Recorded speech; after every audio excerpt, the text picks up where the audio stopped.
Wow, I have 2 minutes and 55 seconds. That means I can say everything I want to say. And the visuals here are kind of lame. These are my Pocahontas slippers. We used to stay at a different house, which had a very romantic nickname we gave it, but it's kind of just our shared private thing. So let's just say it had a fairy tale quality.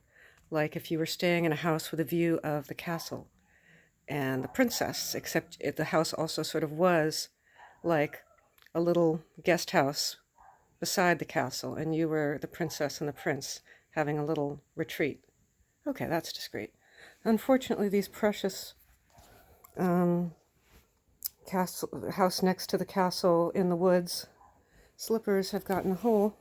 Okay, so here's what I wanted to say. I was leaning out the window looking at the dogs, and I wanted to sort of move my hips back and forth like that logo for the Busy Izzy production company.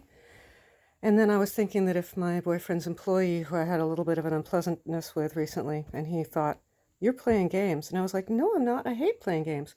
But it's true that I tried to power play him because I was desperate, because I needed to get somewhere so I could help my boyfriend. And I wanted him to see me getting there and helping him. And I thought his dad might be there. And I was like, oh my God.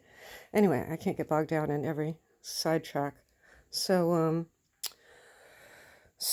I did do something kind of power play-y, but my late husband, Claude Steiner, was an expert on cooperation, although like many of his ideas, at first he was like, what's the point of that? And then he was like, oh, I get it.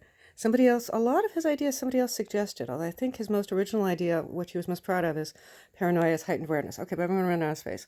So I have training both in cooperation, also in power plays, and there were a lot of power plays in our relationship, unfortunately, when we were fighting. Not like we didn't subtly power play each other in stealthy, sly ways. We just kind of blatantly power played each other. Anyway, there's some Christmas wrap. What if we get, oh, we never get slippers and Christmas wrap. Great. So I was feeling self-conscious about moving my hips, and that made me think, well, my mother probably trained me about that. Oh, God. And that just, I've left myself no time. That made me think about how women move their hips in bed, and how if a woman moves around a lot, like one of my boyfriend's exes from when he was abroad in the Far East did, that, or I don't know, but she was really active, they can distract themselves from the pleasure of the experience in their zeal to please and impress the other person.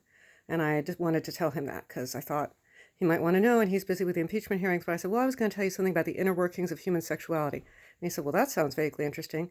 And I told him, and then he said, wait, so say it again. And I said, I said, for the woman, the impact of being with the man is a big part of it, and you can distract yourself from that by trying to impress him with a lot of words and activity.